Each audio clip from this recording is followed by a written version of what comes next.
Welcome to the RTO Superhero Podcast with me, Angela Connell-Richards, where we'll explore the complexities of compliance and how to ensure business success within your RTO. This podcast is for anyone within the training industry who wants to learn from my experience as an RTO consultant, RTO manager, trainer and assessor, and entrepreneur, as well as the experience of other experts in this field. Listen in and let us help you become the RTO superhero you want to be.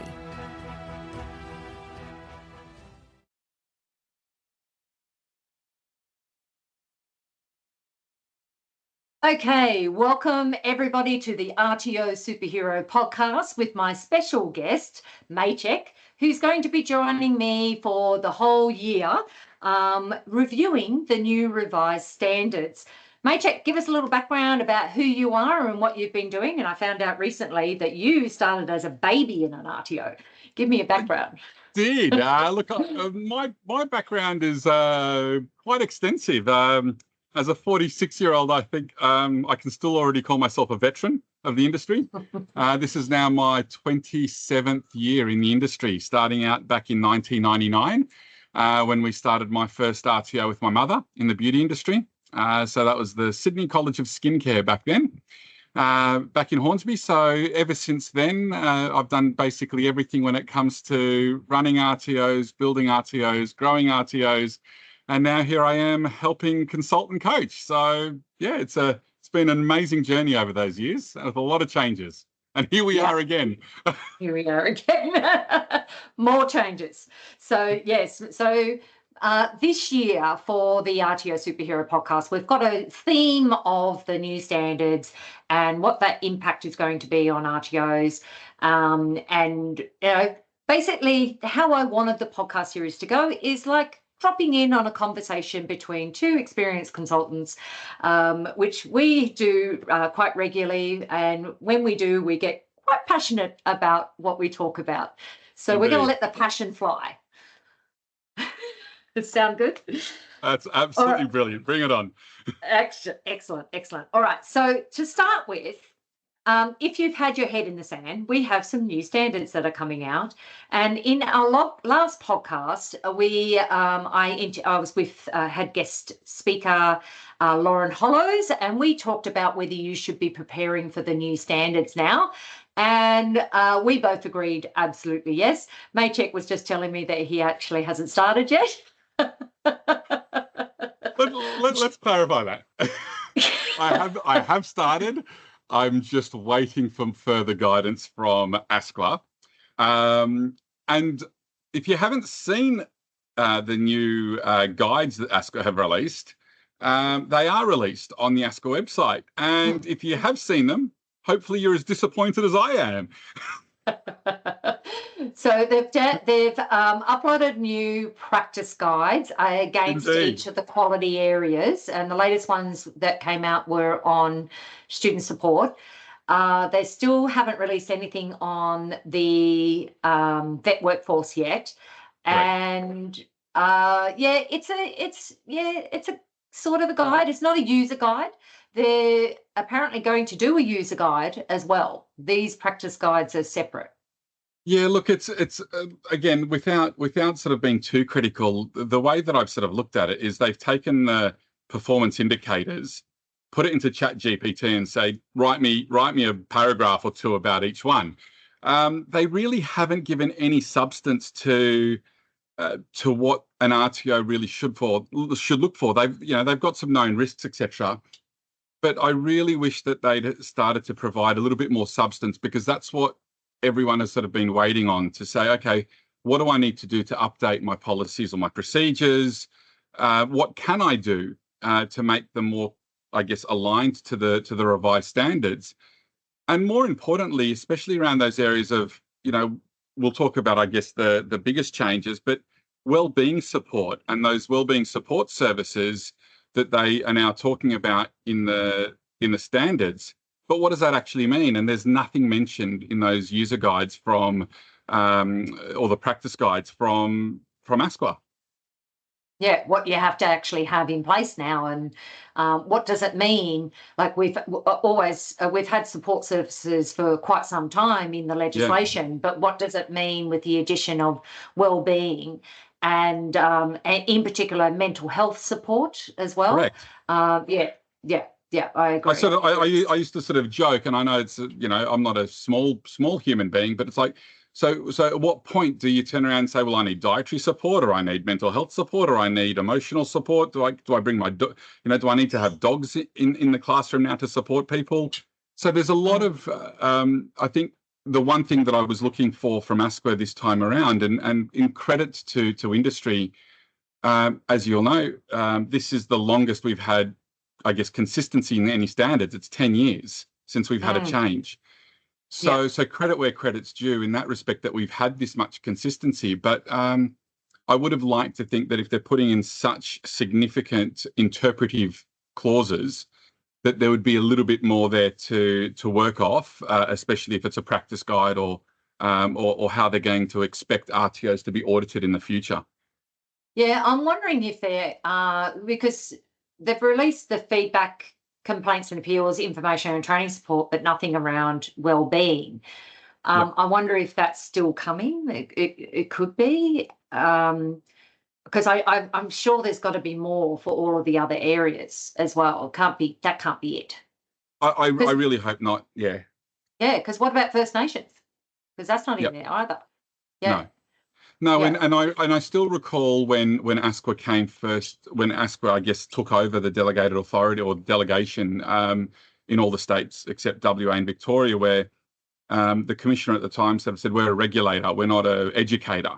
And that didn't last very long. No. It really suddenly became, okay, we see that we do need to educate. And again, credit where credit's due. ASQA has been doing a good job from an education perspective in the last couple of years. And it was actually the government that told ASQA you have to educate.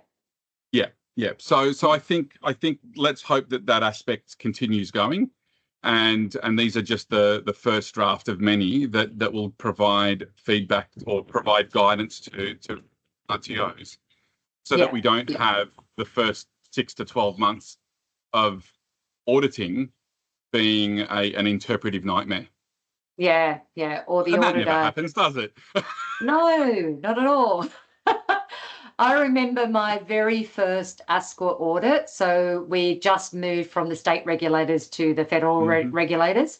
And it took about 4 months from when they took over before they started auditing. And my very first audit, I actually knew the auditor. She'd worked for VTAB, which was the New South Wales State Authority. And she said at the start of the meeting, Angela, as a consultant, you are not allowed to answer questions on behalf of the clients. You can take notes, the normal rhetoric. And then halfway through, she was going through some of the standards and went, "Is that right, Angela?" And I went, "Is this a trick question?" I very much have recall many of those experiences as well.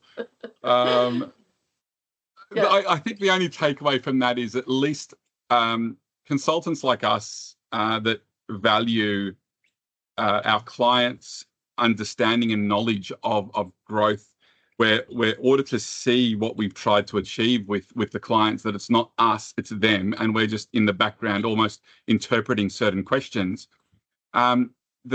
That auditors have that sense where, or assessors, as I should say, apologise, that they have that sense of not necessarily trust, but respect for us as well, that we've been around long enough that we have our own opinion to share as well. Yeah, definitely. Now, so far, we've got practice guides on the outcome standards. We've still got draft credential policy and draft compliance requirements. So Correct. Who knows what's going to happen with those. I think there most probably will be some changes in the credential policy. So what are your thoughts? What are your thoughts on that? What are your thoughts on the non-existent really changes? There's a couple of nice ones that have been added. Well, going backwards and saying that, oh no, you don't need to get the latest TAE now, after everyone just went through the painful process of updating to the latest qualification. they're now going back. Now, I understand why, because a lot of trainers left because they didn't want to do the new qualification. Yep. But I think it's not really demonstrating that we are moving forward if you're telling trainers, oh, no, don't worry about upgrading your qualification. We'll just accept your old one. Yeah, look, I guess I hear what you're saying, and I don't disagree. But at the same time, how many industries do we know other than this where you are forced to go back and repeat the same qualification multiple times? And so I think there's a level of normality that's been introduced through this policy as well, to say, look, if you studied and did your Cert 4 back in 2010, but haven't done any professional development or maintained your currency in the industry, then you're still going to be non-compliant. But this concept of having to go back, and people call it an upgrade to, and but they're going from a Cert 4, say TAE 40110 to a 16, now to a 22. To me, that's never been an upgrade. That's just been, okay, call me a bit, I guess, a different opinion, but I think that's not an upgrade, and it's a money grab in some respects. And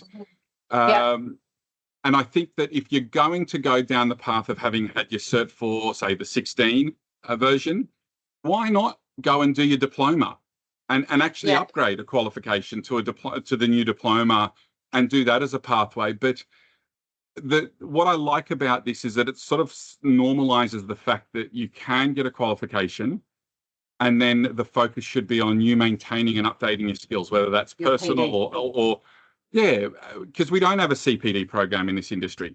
No, I think we should have one. I think we should as well. And so this to me is not I guess a bad thing that they've done this. There have been many whispers in the industry that part of this process was also to appease a particular large institution within our sector. I'm being very safe here. A public one, yes, a public one. Maybe a public one, yes. And that there was a lot of call there to allow for that. But whichever way you look at it, I think it's not a bad idea to allow someone who's got an older qualification to just maintain their currency through professional development as well. Yeah. And I think that needs to be a bit clearer in the credential policy around PD. Yes, you can hold the old qualification, but you need to be doing PD. And what is that PD? How many hours? Like a professional development point system. Correct. And I mean, that in itself is a management nightmare as well. But I think there definitely needs to be some guidance as to how a quality RTO looks at PD, and is it, one session a week, one session a month, 2 sessions a year, whatever it is, and how to, I guess, interpret what PD is best suited for your workforce as well. Because doing a 2-hour seminar once every 6 months, to me, is not professional development. That's just a loophole that you're using to try and maintain compliance. So but I do like the other thing that they've added to that credential policy is now that they've clarified with validation what additional credentials can be used for validation, because the current standards really stipulate not Schedule 1 of the standards, but you have to have your Cert 4. So anyone who had a diploma or anything wasn't actually allowed to do validation unless they had those the Cert 4 40116. Yeah, it was pretty crazy where it was before, and it made it very difficult, in particular for small RTOs, to get validation done. Yeah. So all in all, look, I don't have a problem with the current one, the credentials policy. It will be interesting to see if it changes, but yeah. Yeah, and the compliance requirements, I haven't really seen any changes at all in that. No. It's just pretty much the same. No. The things that sort of jumped out at me from a compliance schedule, I guess, were the focus on managing learner personal information. They sort of spoken about that. The biggest one, I think, that is great for the industry in, I guess, weeding out some of the challenged RTOs, if we can call it that, is the 2-year retention of assessment records. I think that's a really big positive step forward for us. The reduction from 30 years to 7 years of retention of completion records, I think that's a really positive change as well. Yeah, because a 30-year-old record is not current. No, Yeah. no. But I think also with the USI, that it's almost like if we're reporting every year now, what's the point of retaining anything because the USI has it there? And then the other one was the fact that you need to notify ASQA within 10 days, not 90 days. And I think that's also a really positive step forward for the industry. I think that's definitely positive because there were quite a few operators out there who weren't notifying and trying to fly under the radar. Yeah. So, yeah. Yeah, but other than that, I can't really sort of see too much as that has changed, which again begs the question, a lot of these, and part of my approach was, what are we updating in our policies when really there hasn't been too much significant change within these new standards? So people that are going out there and spending thousands of dollars on buying a new suite of policies pre-purchase and, all of these sort of discounts, what are you buying that you don't currently have? Yeah. We're updating all of our policies, procedures and documents. In particular, the biggest change that we've worked on is contracts, so trainers' contracts and also position descriptions, because I found this is a great opportunity for us to review all of our documents against all of the other, like the WHS requirements changed last year. So there was other legislation that changed. So we're just doing a clean sweep of everything and updating everything. Yep. Yeah, and I think, and I truly think every RTO should, and we are living in a society and an age now where there's no excuse. There really isn't. We have so much technology available to us that there's just no excuse not to devote some time to constantly review your documentation, because the age of having dust collectors from 7 years ago, a policy that we haven't looked at, it just doesn't float anymore. So yeah, we need to have simpler processes that people can follow. And as you said, there's a lot of tech out there that and particularly in AI, that we can use for creating really easy to follow processes, which is so we've actually seen this as an opportunity of, we're going to update all of our documentation to the new standards, but we're also using technology and AI to improve it. Yeah, so 100%. Having flow charts and things like that. Yeah. And so what are your thoughts on the shift to self-assurance and continuous improvements? Come back. Let's look at the word shift. Look, you and I think agree on this on so many levels. The term systematic self-assurance is really I've ever seen it used within the ASQA, the RTO context. It's the concept itself is with everywhere, systematic self-assurance. But the term itself, I've not really seen out in the industry other than our space. But the concept itself, I have been a huge believer and a practicer of systematic self-assurance and continuous improvement from day dot, because anyone that runs a good quality business will be doing this anyway. And it's the thing that, without going on a complete tangent, the thing that I really struggle with is RTOs that say, I hate compliance, I hate the standards. And it's sort of like, but they're just good quality practice management techniques that we should be doing anyway. Yeah. I guess put into words. But so if you start to understand what the concept of systematic self-assurance or continuous improvement is, and incorporate them into daily practices or weekly actions, compliance doesn't need to be painful. No. My viewpoint on this is you should have a culture of compliance throughout your organisation. And it shouldn't be a pain of compliance. It should be that it's so much embedded in your culture that you don't even know that you're running a compliance system. Correct. Absolutely. Yeah.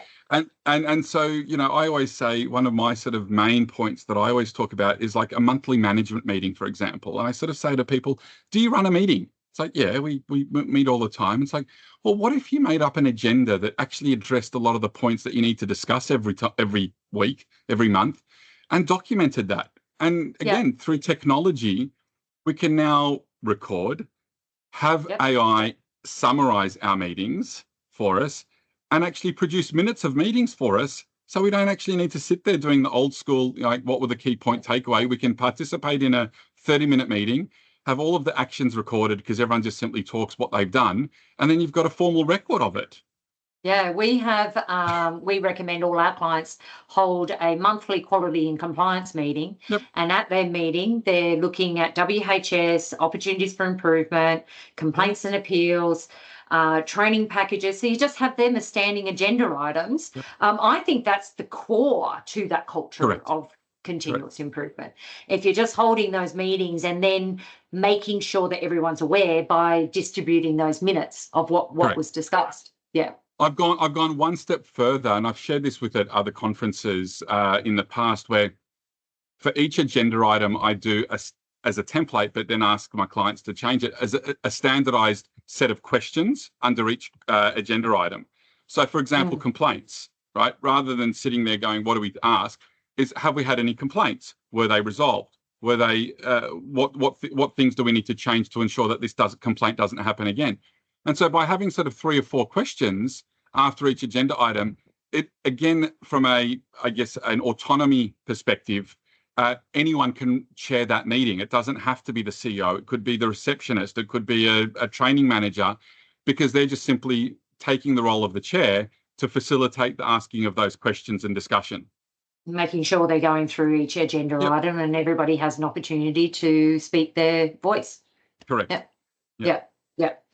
So I love the concept. I love the fact that they're still talking about it, and I don't think it's going to make a huge difference for a lot of RTOs that are doing it already. Let's just hope that the ones that aren't pick up their game and actually start looking at it, but in a positive way, not as a negative afterthought. Yeah, negative compliance is a pain in the neck, and we don't want to do it, because if your team are hearing that from the top, you're just going to have that culture all the way through. So whereas if you have it as continuous improvement is just the way we do things here, it's a totally different vibe that you're going to get, and it's going to make it so much easier for you to maintain your compliance. Yeah, so you're spot on. Culture of compliance is what I promote as well. And then also just, I guess, looking at those little micro improvements that you make along the way. So it's not a massive an annual audit. You know, whilst annual audits are great, but those are the types of things that should already exist as you progress through. And then also the other thing is, you know, like for me, I always say, why do we have a compliance manager or a compliance consultant even, or a compliance officer, when compliance really should be operationally within every role as well? Now, I get that, you know, we've got those roles for a reason, but then also are they compliance, or are they also an improvement manager, an improvement officer? And well, under the new vet workforce requirements, it is now a requirement that every team member needs to understand that, and this is what we've put in their position description, is everyone needs to comply with the standards and have an understanding of the standards. So I think that is really good. The quality area 3, where they've added this vet workforce, and that it's not just focused on trainers and assessors, it's everyone within the RTO needs to understand what their responsibilities are when it comes to compliance, and what is compliance. How many times have you heard a receptionist say, "Oh, I'm just the receptionist"? Yeah. Right? And I was like, no. You are integral. Like, if you are picking up the phone and answering calls, you have got the first point of contact with potentially students that are asking you questions. You need to understand marketing, the enrollment process. You need so this concept of "I'm just it never floats for me, you know." But you're right. We've always had this concept of focusing on the trainer and assessor compliance, but really it is a whole of workforce component for sure. Yeah.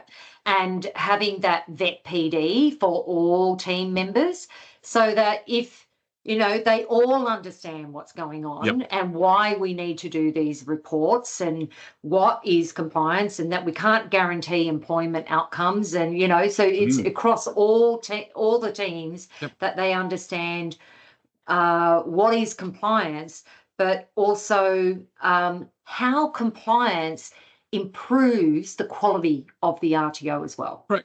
Yep. Yeah. One of the ways that I sort of look at it is like if someone from within your workplace walked past an arcing light or an arcing PowerPoint, would they walk past it and going, "Not my problem, I'm just the receptionist"? No, they would identify going, "Oh, that's a problem. I need to act on that by either calling an electrician or calling the fire brigade or whatever it is." The WHS officer. Correct. And the same culture really should be there within RTO from a compliance perspective, in that, and whether it's the receptionist or whether it's an admin manager or the CEO, they should be able to walk past something and go, "That doesn't look right. Let's look a little bit further or deeper into that," and have at least an overall understanding of what compliance is within their role and overall as well. Yeah, I definitely agree with that as well. Okay, talking about audits. What's your thoughts around ASQA's auditing approach? We've already seen changes in the audit, even though they're not supposed to be auditing against the new standards yet. In particular, for initial registration, we've already seen some major changes in how they're auditing. What's your experience been so far with audits? But secondly, what your thoughts on their approach? Look, I honestly haven't seen a huge change. And the number of audits that you would be seeing is probably a greater number than I do, based on, I guess, my approach with my clients. But the thing that I'm seeing in the last probably 4 audits that I had in the last sort of 2 months hasn't been significant change yet. However, the approach to identifying how that systematic self-assurance and continuous improvement is implemented, there has been very much a strong focus on that. Yeah. Whether that's a new approach or preparing for the new standards, I mean, systematic self-assurance has been promoted by ASQA for 4 years now, I think it is, 3-4 years. So I don't think it's so much a new approach. And again, I'm not a huge advocate, I guess, for that there is a significant change in the standards to the point where we're rewriting all of our documents yet. And so part of me sort of says I don't expect a huge change from ASQA auditors. But that said, I'm constantly seeing a different approach by every auditor, every audit. Yeah. And so I can't ever say that I've had a consistent audit approach by ASQA in the years since 2011. And that's a concern for me. Yeah, I agree. And, what was it? David Garner said at a conference once, he said, when we turn all of the auditors into robots, then maybe we'll get consistency. So maybe we replace them with AI and we'll be right. Look, I guess when you go back to the days of AQTF, 2007, 2011, the standards were a lot more prescriptive. The standard said, this is what you have to include, this is what, etc. And so it was therefore a tick box. And I'll never forget the words that Carol Hunter once said to me. It's like, compliance seems to be this pendulum, and we go from one side to the other. And so we go extreme to another extreme of let anything go, and then we realize that we're not doing our job, so let's start doing everything to control. And so as the standards for the last 10 years haven't changed, the auditing practices have significantly changed, from having multiple attempts to rectify to having no attempts, and basically being shut down at initial registration for having a couple of words wrong, to now what I think would almost be fair, because they're using that sort of risk-based approach to say, look, you're almost there. There's a minor deficiency here, but so you're good to go, to, look, this is non-compliant. We'll give you, the number of days to fix this, to, you know what, you really need to go back to the drawing board. We're going to reject this application until you've got at least a level of understanding that that you can actually manage your RTO. So if that is implemented consistently, then I'm okay with that. But consistency is that key word. Yeah. And I don't know how they're going to ensure that they've got the consistency. I've had a lot of bad experiences with inconsistency. But some of the changes that we've seen, because I won't go down that path now because that's like another hour conversation. So what we've seen is in particular initial registration. So for initial registration, it seems to be every time we're submitting, they're asking for something new at the moment. So I think they're still trying to work out, well, what's going to be the best with under the new standards. So some of the things they're asking us to resubmit documents. They're asking, the big thing has been the organisational profile. They're asking for that a lot more now. Much more for re-reg. They're expecting a business plan. So we're seeing that more and more now. And that it's associated with the FVRA. So they're asking for the FVRA, then says the business plan. So this is clients that haven't had to do an FVRA. Oh, really? So financial viability. Yeah, wow. The auditor's just asking for, this is where you were. Now, what are you wanting to do now? So what are your goals and what have you set for the next 3 to 5 years? And how are you going to manage that process of expansion if you're going to expand, including how many trainers per course and that you're delivering and training product and all that sort of stuff? That's what they're asking for. And on the flip side, I literally finished a re-reg audit last week where they audited 2.2. And that was the only clause they audited for the re-reg. And they asked for none of that.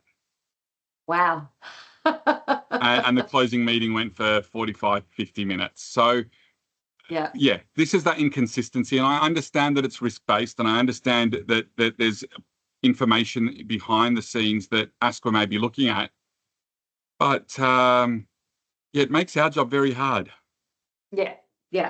Which is why we always have to come up with different contingencies. So the big thing that we focus on when we're working with our clients is the worst case scenario. Yeah. So and sometimes we've prepared our clients so well that we just breeze through.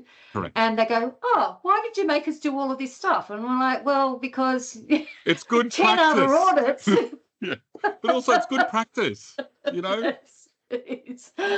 But we will always go with worst case scenario, and we want to prepare the clients as well as we can for any audit scenario. Correct.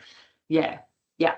It's unfortunately sorry to all my auditing colleagues that I know out there, but it's a sad reality that you almost also have to prepare the client once we know who the auditor is. Yes, true, exactly. We actually have an auditor's matrix where we have the auditor, different clients and the standards, and what did they deem compliant and non-compliant as a matrix. And then we also include what are their additional, we call them idiosyncrasies, but the little things that they like to have. Quirks. They're little quirks, whether they're accepted for you to buy them a cup of coffee or not. Correct. But we and that mapping that I did, it was just incredible looking at the inconsistencies between the auditors. We haven't done it for a little while. But yes, we definitely will be looking at that again for the new standards and see how we go. But I think audit-wise, it definitely has been an improvement from 4 or 5 years ago. 100%.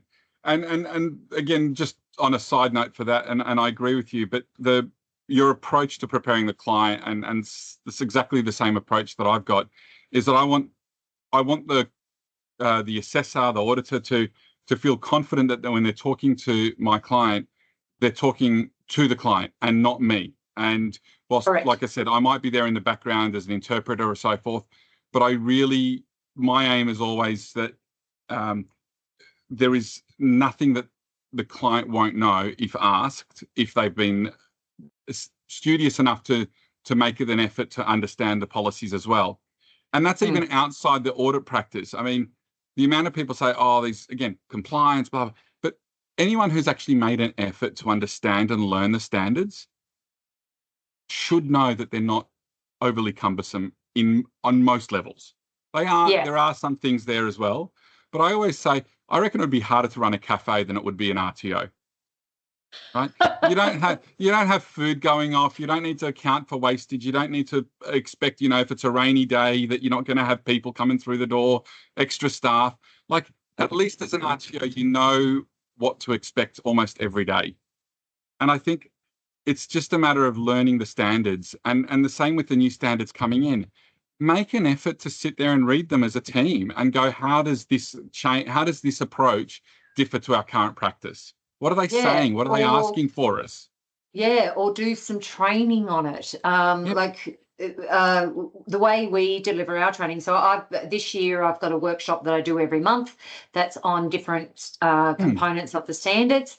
And what I'm doing with that is I'm giving activities to do as well. So you can actually get your team together and do little mini audits or reviews to see where you're at when it comes to the new requirements. Yeah. Or get your trainers who that's their profession, to train. Yeah. To pick one of the standards or one of the performance indicators and say, prepare a presentation for the rest of us.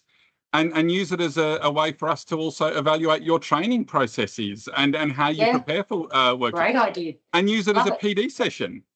Yeah, love it. I think that's a great idea. Yeah. All right, so we're going to wrap up this one. This has been fantastic to hear your views on the breaking down of the standards.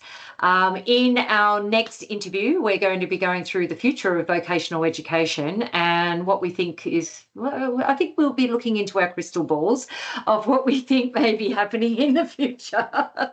So thank you, Maciek, for being my guest today. And I look forward to a year of conversations about the sector and the new standards. Thanks so much. Right. Now we'll go to the second. I think it's starting. Thank you for joining us at the RTO Superhero Podcast with me, Angela Connell-Richards. Please take a moment to rate and review the podcast on your preferred podcast app. Each rating and review helps me fulfill my goal of helping training organisations around Australia to learn and grow in compliance and business success.